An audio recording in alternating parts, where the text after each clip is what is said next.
All right, let's take a look at the wall long lunge.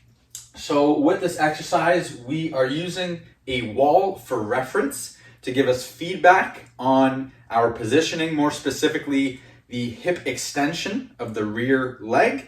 And it also helps to eliminate some of the balance and coordination aspect of holding the position to make it a little more accessible and easier to train more effectively. So before I show you how to get set up into the position and give you the cues and attributes that you want to be following and maintaining, I just want to quickly go over the importance of using support in this position, especially at a more beginner level, because our using some hand support is going to take some of the load of your body weight off of the muscles that we're lengthening so that your hands can contribute to expressing that position rather than it being all on the muscles that we're stretching. And B, it's also going to take away a layer of the skill, balance, and coordination that is required to express the position, which will allow you to put a lot more energy and focus and attention into just expressing the position in and of itself, and it will allow you to just yield a lot better results. And then we can start to add those skill components in later down the line as you start to improve your strength and control over this range of motion. At a more beginner level, the ideal method of support is going to be using some sort of stick or dowel. So here I've got my trusty hockey sticks, but you can also use broomsticks or dowels at a gym or anything really that is going to be of this nature, so that you can use your hands to help support your body weight in the position at any height that you're at, right? And we can then start to easily just lift them off or apply less pressure into them to progress the range a little bit. But the reason the sticks are so good is because no matter what height you're working at, you can effectively use them for support. As you get towards the more advanced levels and you get a little deeper into the position and expand your range of motion, we can start to use some ground-based supports like yoga blocks or parallel bars, for example. But especially towards the more beginner levels, this is going to be your ideal method of support.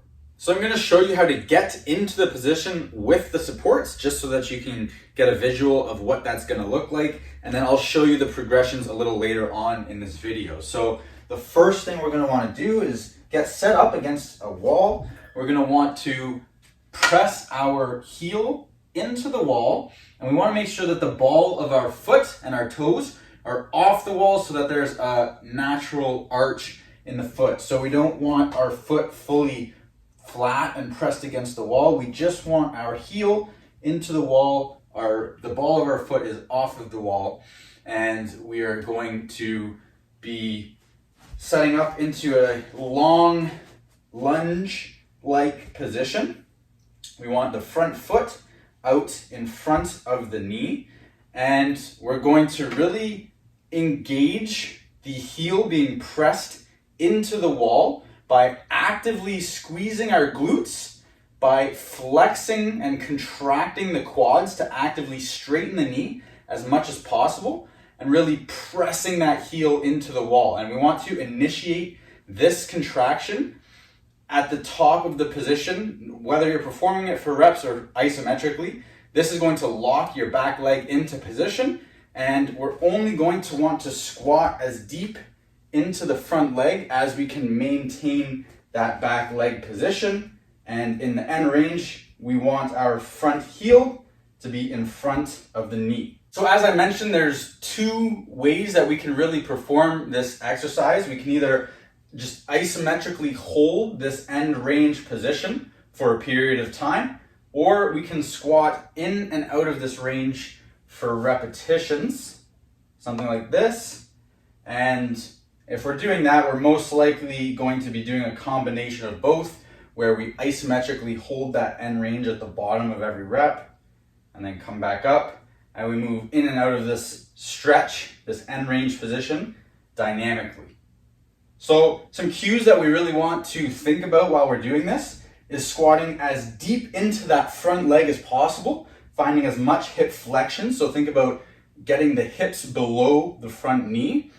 Obviously maintaining that active extension in the rear leg. So we're still maintaining that contraction of pressing the heel into the wall, using the glutes to actively extend the hip, using the quads to actively extend the knee, keep it as straight as possible. And then we're just squatting in and out of this range. And we really want to make sure that we're keeping our torso in as upright of a position as possible. So one of the common mistakes and compensations people will make is leaning way forwards like this. And that takes a lot of the load off of the hip flexors on the back leg and allows you to place a lot more of your body weight into the hand supports and into that front leg. And it takes away from the stretch that we're looking to be stimulating our body with. Now, as I said before, as we get a little deeper into this range, we can start to move to some ground-based support like yoga blocks, for example. And we can just use our fingertips to apply a little bit of support.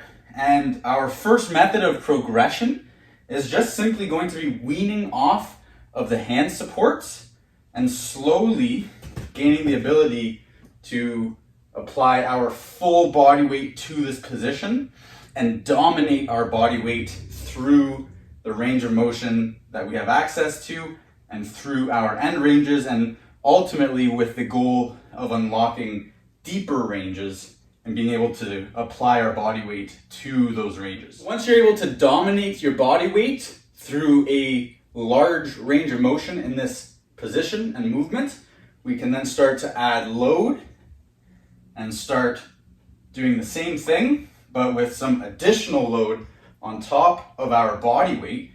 And this will help you to lock in the range gains that you've already made, make the end ranges more accessible to you because you're stronger in them, and help you to unlock new ranges a little more effectively. Now, of course, when you get to that stage where you're applying additional load to your body weight, you're obviously going to want to start very light and gradually expose your body to just applying additional load in the first place. And then once you get comfortable with whatever weight load you've started with, we can then start to progressively overload over time by adding more and more weight or adding more volume, time under tension, etc., things like that. But just keep in mind that we're going to want to be continually overloading the intensity of the stimulus over time.